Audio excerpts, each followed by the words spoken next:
Hey guys, hope you're all doing well. Today going to be a bit of a off-the-cuff live commentary. I'm currently travelling to EA Play in Los Angeles and I'll be at E3 after that to cover some more games. The gameplay in the background here, trust me, it's a pretty decent game, plenty of heavy tank kills, and then I hop out towards the end and I'm using the 1919 version of the Tommy gun, I think, and it's just ridiculous on a map like this. Like, there's loads of situations where people will just line up, you hold mouse one, and there you go, 3 kills, 4 kills, and then you got to reload, but plenty of action.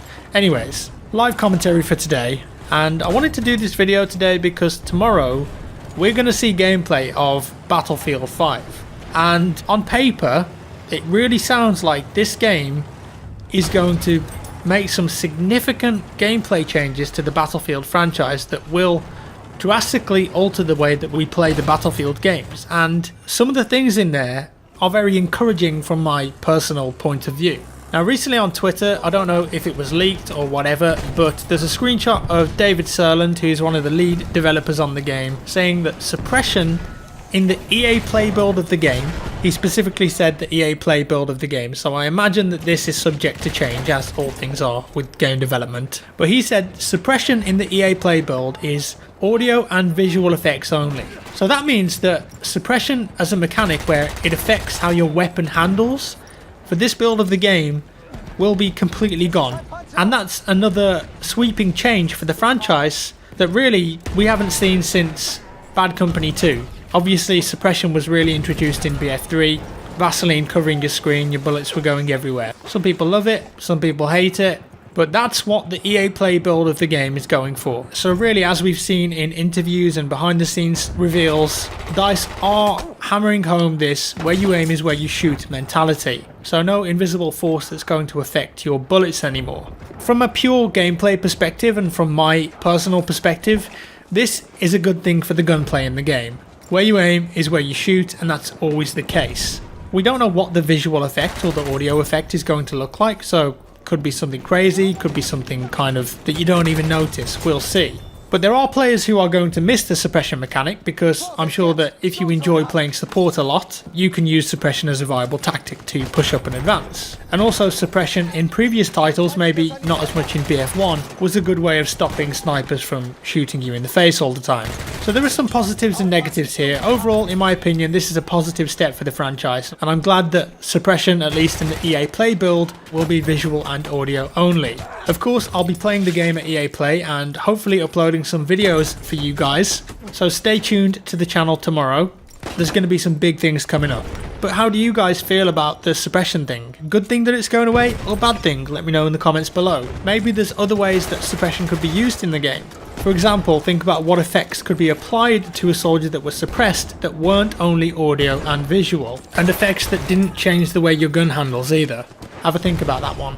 Now, the other key changes, stuff like attrition. You're going to spawn with much less ammo, so maybe you can get in a couple of squad fights and then you're going to need to get some ammo. So whether that's from a support player, or whether that's from a supply depot that you can build, or whether that's from looting an enemy on the ground, you're going to need to find ammo. Same for the health as well. You'll no longer auto regenerate all the way back to full health. To do that, you're going to need to find a medic or a supply station and go and physically pick up with an animation, a med pack to get yourself back up to 100 HP. Ragdoll's a server side, you can drag bodies around now, very cool. Fortifications, you can build stuff in a Battlefield game like sandbags and foxholes and machine gun nests and cannons and ladders.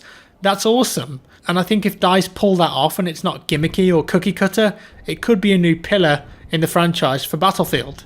The old conquest system confirmed to be coming back, so add that on top of the new fortification system, and holding onto flags is going to be a key objective for all of the players in the game. If you capture a flag, boom, you can fortify it. You can add things that weren't there. You can make a true front line, and it means that that flag is going to be worth so much more to your team, and also the enemy team are going to want to get that. Big changes to the gunplay too. Random deviation, they say, is almost completely gone, and now instead we've got predictable recoil patterns that can be learnt and mastered.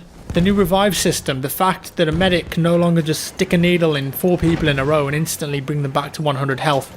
A medic revive is now a proper few seconds of animation that can be cancelled at any time, but the point is that if you want to revive someone now as a medic, you've got to really think about your positioning, and you've got to think, do I have time to go for this, or am I just going to get killed? Because if you do get killed, there's a potential that you might squad wipe, and squads are a massive part of this game now, because of things like the squad call-ins, where you can accrue points if you're doing well as a squad and call in a crocodile tank or a supply drop, a smoke barrage, or even a V1 rocket to clear out a point of fortifications. And we've got squad revives too, so no matter what class you are, you'll be able to revive everyone in your squad. It's a much longer animation than the medic revive too, and it won't bring you back on full HP, but the point is that's there now, and that means that squads in theory are going to be sticking together for much longer, which means less downtime, more revives hopefully, and more time actually playing the game than staring at menus, because if you're a regular Battlefield player you'll know that there's a lot of staring at menus in this game.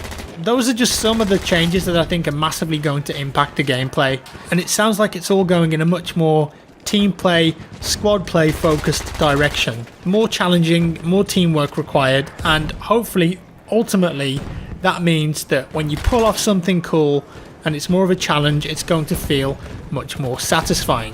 Higher skill floor, higher skill ceiling. On paper it seems like a much more tactical and thoughtful game. From the trailer that DICE and EA released at the reveal and the 30-minute presentation they did, people's hype levels I'd say were pretty low. But when everyone started learning about the gameplay details, which should have been shown and explained at the reveal, a lot more people became interested again, because again, on paper it sounds like a significant upgrade and change to BF1 and previous Battlefield games. Maybe this new team play focused meta is going to hurt the solo players who like to lone wolf a bit. We don't know, although some devs have said on Twitter that there will be archetypes and options for those players who maybe like to play a bit more on their own. We'll see. Either way, I'm really looking forward to checking out the game some more at EA Play this weekend. Whatever happens, whatever they show us, I'm going to be covering it, giving you guys the facts and the details about the game.